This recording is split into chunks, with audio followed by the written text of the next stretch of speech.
Ladies and gentlemen, welcome to the Content Patch for the 30th of October 2012. My name is TotalBiscuit with 15 minutes of gaming, news, and comment. Coming up in the show, Hotline Miami dev offers aid to pirates, Introversion calls consoles second-class customers, Steam's Halloween sale kicks off, Dishonored story DLC detailed, Steam launches beta for Linux, and Activision is launching their own social gaming platform.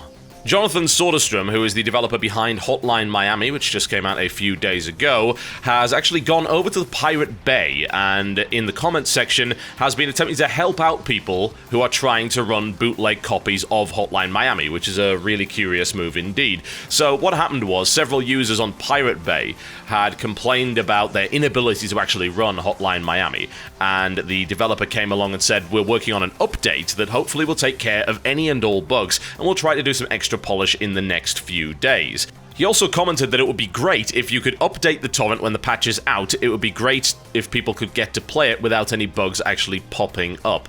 Later on in the day, the developer went to Twitter and expressed sympathy for the position of those who tend to pirate video games, saying that he's been broke the last couple of months and it sucks, and he definitely wants people to experience the game the way it's meant to be experienced, no matter how they got a hold of it. You know, I'd like to say I was surprised by this move, but I'm really not. This is hardly the first time that indie developers have come out and said, hey, we just want people to play our game. Now, if you were to look at it from a cynical point of view, one could say that this was simply marketing. He understands the idea that some people are going to pirate the game regardless of what he does, so might as well generate some headlines by actually helping them out just a little bit. It doesn't really do any damage to you as the developer. You're not losing money that you weren't going to lose anyway, yet you're getting a lot of very positive publicity, and this was demonstrated quite aptly by the fact that this ended up very highly voted up on r/games over on Reddit and has been reported on a variety of sites, including the one that this story comes from, which is gamesindustry.biz. Also, it seems no one's really talking about how clever he actually was when he put out this tweet. He says, I've been broke the last couple of months, it sucks. I definitely want people to experience the game the way it's meant to be experienced, no matter how they got a hold of it. That's an interesting tweet in particular because it happens to have two connotations. The first one, of course, being, oh, I've been in your position where I haven't had any money and I understand that I want to play games and yet I can't pay for them, so I can understand the piracy. But the nice second connotation, which does sneak its way in there, is, you know, I don't have a lot of money either. I'm not actually a big corporation. I'm just a small indie dev, and I actually need your support in order to put food on the table. So pirating my games is actually harmful to me as a person. Some might say a high-risk and sneaky maneuver there from the developer of Hotline Miami, which is unsurprising considering that's the nature of his game. In an interview with VG247, which is sure to please the PC gaming master race, the co-founder of Introversion, the company behind Darwinia, Defcon, and of course the upcoming game Prison Architect, has claimed that consoles are second-class customers when it comes to his games. He criticized platform holders such as Microsoft and Sony on the matter of indie game development and the actual cost of publishing indie games on the Xbox Live Arcade service. He said, quote, "You're not delivering the amount of sales, you're making us work harder, and ultimately we're getting paid less than we do on PC." He justified his argument with some interesting figures. The first one being that Microsoft charges £10,000, that being $16,000+ for a development kit. Secondly, quote, "The quality assurance bill for Darwinia Plus was $30,000 for testing, and it took 4 years to get the game certified to a standard that Microsoft wanted. It then sold rubbish."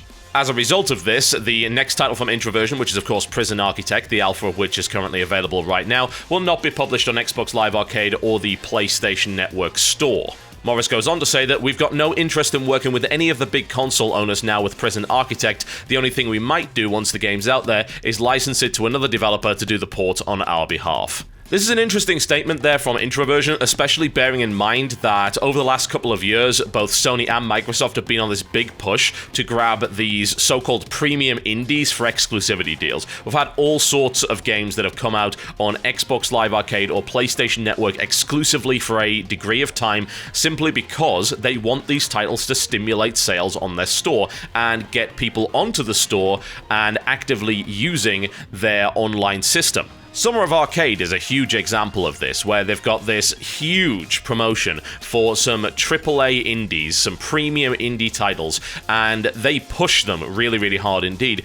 However, they also get a period of exclusivity on these titles. This year's Summer of Arcade featured a number of rather good games and some that weren't so great. Tony Hawk's Pro Skater HD, Racketeer, Deadlight, that you've just seen arrive on the PC, Hybrid, and Dust. Of those games, only 2 of them have actually made it over to other platforms. Hybrid, Dust, and Racketeer, which annoyingly enough are the 3 best of the bunch, are currently not available on other platforms. This kind of exclusivity really irritates me because those are the kind of games that will actually do pretty well on PC. Racketeer, most likely not, because it is a Kinect game, so you'd have to adapt it for a webcam. It would be a complete joke. But Hybrid and Dust and Elysian Tale, I think, would do extremely well indeed. Unfortunately, they've not actually made their way to PC at this point. The whole thing with QA and patching has been around for a while when it comes to Xbox Live Arcade, and it has been criticized greatly for a very, very good reason indeed. It is anti-consumer, it's anti-developer, it benefits nobody at all,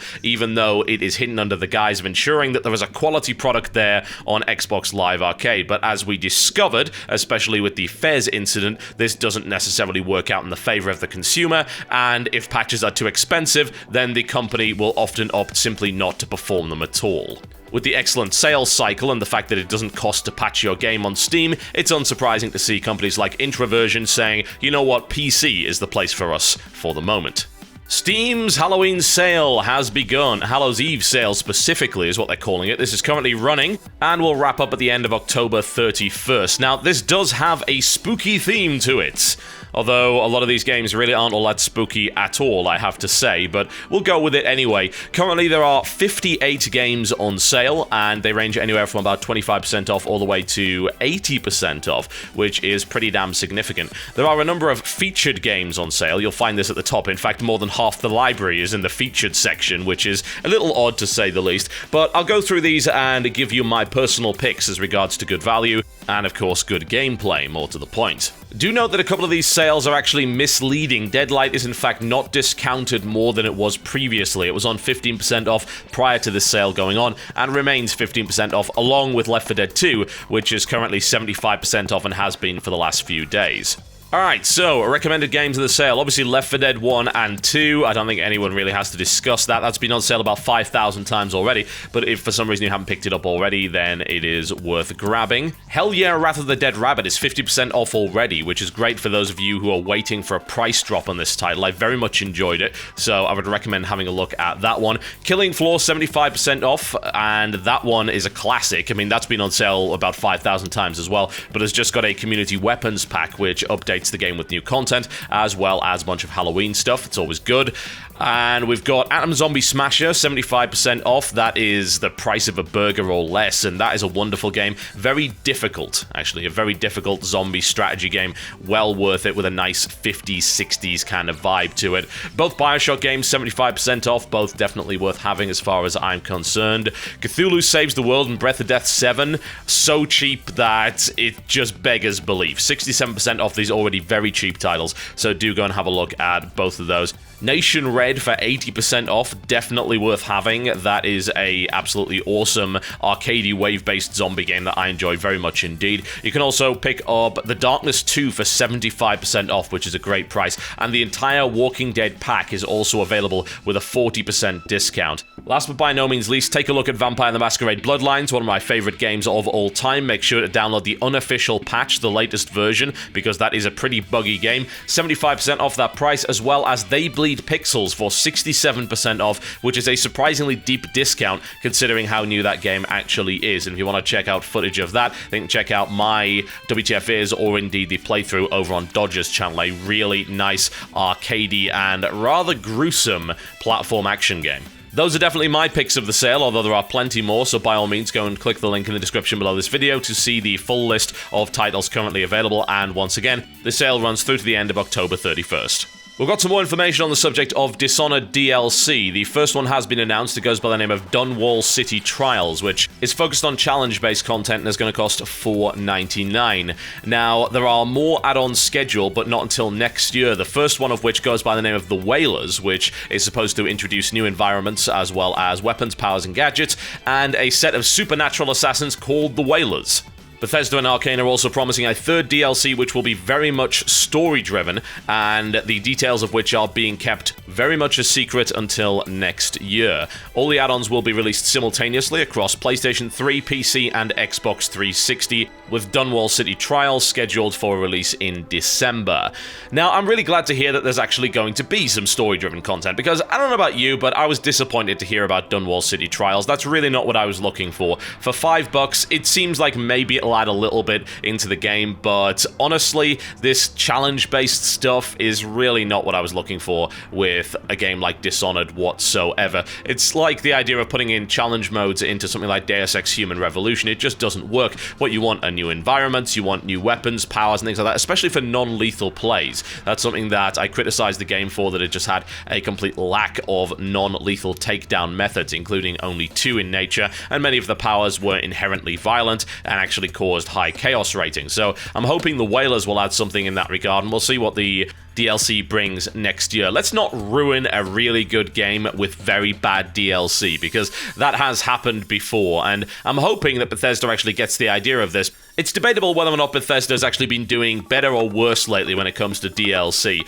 Dawn Guard was a pretty good DLC for Skyrim, but of course it was very expensive for the content it offered, and then don't even get me started on Hearthfire, which is essentially Sims 3 Skyrim edition. So that wasn't exactly good either, and of course they were the laughingstock of the entire scene when they released Horse Armor back with Oblivion. They're hit and miss when it comes to DLC, honestly. I think probably their best work has got to have been with Fallout 3, but just bear in mind that Bethesda is publishing here. No doubt they're pushing the DLC angle, but it will be Arcane that's actually doing the development on this, who have no experience whatsoever when it comes to DLC, so we'll see how that turns out. Valve has opened the signups for the Linux version of Steam, so if you happen to be a Linux user, you may want to go and have a look for that. Specifically, they're looking for Linux gamers to install and test the new Steam client for Linux, and we are primarily interested, so said Valve, in experienced Linux users. Valve's push when it comes to Linux has got an awful lot to do with the nature of Linux being an open platform. Valve has expressed concern as regards to the more closed nature of Windows 8, as well as the integrated store system in Microsoft's brand new operating system. So they've been looking for alternatives and ways to expand the market and possibly push gamers in the direction of Linux as a contingency. They're hardly the first developer to complain about this either, but when it comes to Valve, it makes a great deal of sense. If they're having to compete with an inbuilt store when it comes to Windows 8, then later down the line you may also have to compete with some rather anti-competitive behavior, and Microsoft has been known for doing this. It is unfortunate, really, that we see this when it comes to Windows 8, since with Windows 7 it was probably the least anti-competitive OS they've ever done, having suffered greatly at the hands of various court cases around the world, dealing with elements of the operating system which include, of course, Internet Explorer.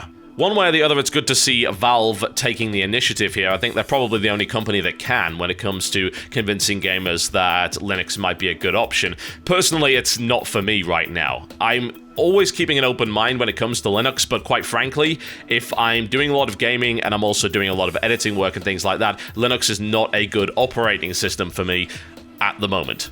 It needs to work. Windows 7 works, which is certainly more than I could say for previous versions of the Microsoft OS, as well as various iterations and distros of Linux. I need to be able to get stuff done efficiently, and I don't want to be wrestling with the operating system in order to make that happen, which is currently, I think, the biggest problem with Linux. If they're able to get past that, then I think they'll end up attracting more gamers. If we end up getting better performance on Linux, yes, then they'll attract more gamers that way. Right now, that isn't happening, though, but once again, it is good to see Valve actually pushing the boat out when it comes to this particular matter. And finally, Activision Blizzard is launching a service called Activate, which is a mobile social gaming platform, which is a term that I absolutely despise. The platform will feature the ability to add friends lists, leaderboards, achievements, invites, and cloud storage features for various developers, and it will be used in the 2 upcoming Skylanders iOS games, Lost Islands and Battlegrounds. Activision Blizzard also intends to update all of its existing mobile titles to use the Activate service going forward. This is yet another in a growing trend of developers and publishers that are creating their own platforms. Origin is actually available on mobile devices, which a lot of people don't know, and Ubisoft has the Uplay system, although that's currently only available on PC, but I would not be remotely surprised to see it make its way over to mobile devices. Does it actually benefit the user more to the point, or is it just about greater control, information gathering, and the ability to peddle stuff to its users? Well, honestly, you've got the ability to peddle stuff to your users anyway when it comes to mobile devices. In-app purchasing is rife when it comes to iOS. Less so when it comes to Android, but on iOS it's all over the place, and sometimes it's actually shoved in your face. So I don't really see this being detrimental to mobile gamers in any real respect, but expect more signups and more nonsense and more data mining and user information gathering going forward. The biggest, most obvious detriment to the mobile user is that they need to register an account in order to use the online modes in Activate-supported games. So yet another hoop that we have to jump through in order to use our products. What a wonderful thing that is indeed. Alright folks, that is your content patch for today. Now in future episodes, the show will end with a viewer remarks segment, whereby we pick the best comments from the previous day's video, and we feature them directly here on the show. Since we don't have a question to ask you guys, we can't really do that now, but let's start the ball rolling, shall we? Considering the previous controversy and the rather successful modern military shooters in a nutshell video, I would like to hear your thoughts in 500 characters or less as to the key problems with the modern military shooter subgenre and how you would go about fixing it. Alternatively, you may believe that the MMS genre is actually just fine the way that it is, and I would like to hear your justification as an MMS fan as to why it is that you really enjoy these games. Please do not be afraid to offer a dissenting opinion, and we will be looking through all of the comments to try and find the best ones, whether they agree with my point of view or not. We're looking for interesting discussions, not pandering, so let's see how that turns out.